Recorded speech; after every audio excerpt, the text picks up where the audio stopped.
elle est le sujet de l'action. Elle est volontaire pour se faire violer, mais non, c'est pas possible. Elle n'est pas volontaire puisque le viol est une contrainte, le viol est un abus de pouvoir. Donc c'est nécessairement la voie passive avec un complément d'agent, ou alors inversement, un homme a violé cette femme. En quoi ça te touche, toi, dans ton combat féministe? Mon action féministe n'est pas un combat parce que j'essaye d'éviter de blesser et en tout cas je ne veux pas la mort du macho.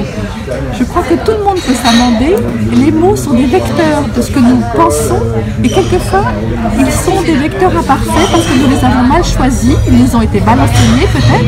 Il y en a beaucoup d'autres, par exemple interruption de grossesse, ça ne va pas du tout. Interruption, c'est quelque chose qu'on arrête un moment et qu'on va reprendre après.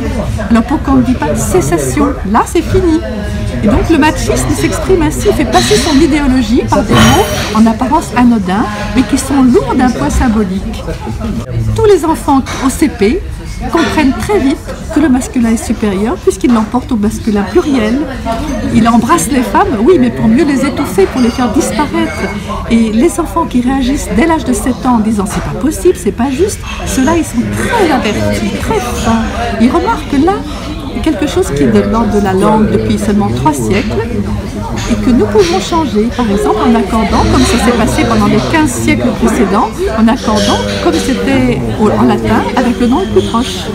On verra bien que dans 20 ans, 30 ans, ça sera évident pour tout le monde, l'écriture inclusive, le pluriel inclusif, de même qu'aujourd'hui, c'est ridicule de dire le ministre en parlant d'une femme ministre.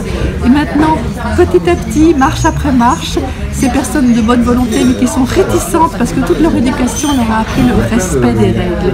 Et nous les féministes, nous ne respectons pas des règles aussi inégales et aussi injustes. Petit à petit, ils vont comprendre qu'un monde inclusif est plus harmonieux.